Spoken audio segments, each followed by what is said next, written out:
ہزاروں سال قبل انسانیت کی تاریخ میں ایک ایسا دور آیا جب زمین پر کچھ بادشاہ خود کو رب سمجھنے لگے۔ انہی میں ایک نام نمرود کا تھا۔ نمرود جو اپنی طاقت، ظلم اور تکبر کی علامت بن چکا تھا، بابل کی سرزمین پر حکومت کرتا تھا۔ اس کا شمار دنیا کے اولین بڑے بادشاہوں میں ہوتا ہے، اور یہ وہی نمرود تھا جس نے حضرت ابراہیم علیہ السلام کے خلاف اللہ کے پیغام کا انکار کیا۔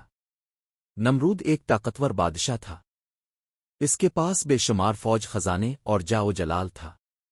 وہ بابل کے لوگوں کا حاکم تھا، لیکن اس کی حکومت عدل و انصاف کی بنیاد پر نہیں بلکہ ظلم، غرور اور خدائی دعوے پر قائم تھی۔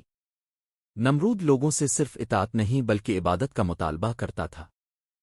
اس نے خود کو خدا کہنا شروع کر دیا، اور جو اس کی ربوبیت کا انکار کرتا وہ تو قتل کر دیا جاتا، زندہ جلا دیا جاتا۔ نمرود کا غرور اس حد تک بڑھ چکا تھا کہ وہ کہتا، میں زندگی اور موت کا مالک ہوں، میں بارش برساتا ہوں، فصل اگاتا ہوں، میں ہی سب کچھ ہوں۔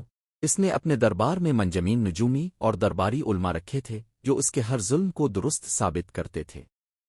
اس کا قصر آسمان سے باتیں کرتا تھا۔ وہ اپنے آپ کو آسمانی طاقتوں سے بھی برتر سمجھتا تھا۔ وقت گزرتا گیا اور اللہ تعالیٰ نے انسانیت کی رہنمائی کے لیے حضرت ابراہیم کو نبوت عطا فرمائی۔ حضرت ابراہیم کی دعوت کا مرکز توحید تھا، یعنی صرف ایک خدا کی عبادت۔ وہ لوگوں کو نمرود کی خدائی سے ہٹا کر اصل خدا کی طرف بلاتے۔ نمرود کو جب حضرت ابراہیم کی دعوت کا علم ہوا تو اس کا غرور تلملا اٹھا۔ اس نے محسوس کیا کہ ابراہیم اس کی بادشاہت کے لیے خطرہ بن سکتا ہے۔ نمرود نے حضرت ابراہیم کو دربار میں بلوایا۔ دربار میں لاکھوں کی تعداد میں لوگ موجود تھے، وزیر، سردار، سپاہی، غلام، سب تماشائی تھے۔ نمرود نے حضرت ابراہیم سے سوال کیا، تمہارا رب کون ہے؟ حضرت ابراہیم نے بڑے سکون اور حکمت سے جواب دیا، میرا رب وہ ہے جو زندہ کرتا ہے اور مارتا ہے۔ نمرود فوراً 2 قیدیوں کو سامنے لایا، ایک کو قتل کرنے کا حکم دیا اور دوسرے کو آزاد کر دیا۔ پھر وہ فخر سے بولا، میں بھی زندگی اور موت دیتا ہوں۔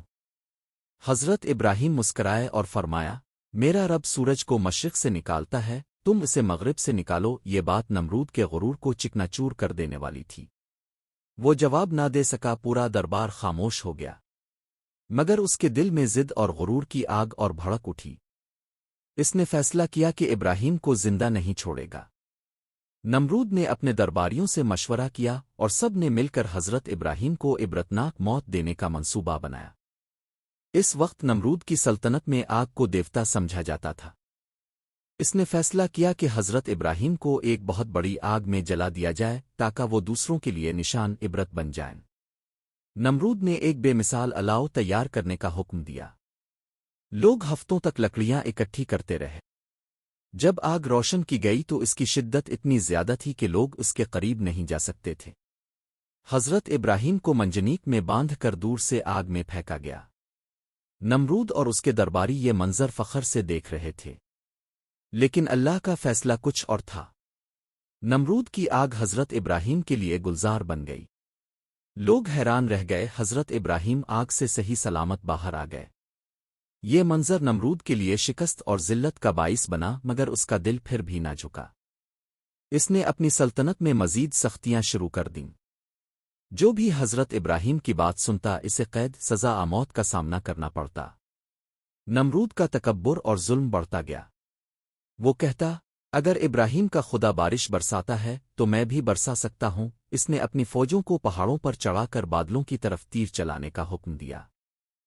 اس نے اپنے محل کو آسمان تک پہنچانے کے لیے مینار بنوانے کی کوشش کی تاکہ وہ آسمان پر چڑھ کر خدا سے جنگ کرے۔ یہ وہ مرحلہ تھا جہاں اللہ تعالیٰ کا عذاب نمرود پر اترنے والا تھا۔ اللہ نے ایک نہایت حقیر مخلوق یعنی مچھر کے ذریعے نمرود کی طاقت کو پاش پاش کر دیا۔ ایک دن ایک مچھر نمرود کی ناک میں گھس گیا اور اس کے دماغ تک پہنچ گیا۔ نمرود درد سے تڑپنے لگا۔ کوئی دوا کارگر نہ ہوئی۔ اس کا سارا جسم کانپنے لگا۔ وہ دن رات سر پر چوٹیں مرواتا تاکہ درد کچھ کم ہو، لیکن کچھ فائدہ نہ ہوا۔ یہ درد کئی دن، کئی ہفتے اور بعض روایات کے مطابق کئی سال رہا۔ آخرکار وہ ظالم بادشاہ جو خود کو خدا کہتا تھا، ایک مچھر کے ہاتھوں ذلت آمیز موت مرا۔ اس کی موت انسانیت کے لیے ایک عظیم سبق بن گئی کہ جو بھی خدا کے مقابلے میں آئے گا وہ خاک میں مل جائے گا۔ نمرود کا انجام ہمیں سکھاتا ہے کہ غرور، تکبر اور ظلم کی کوئی حیثیت نہیں۔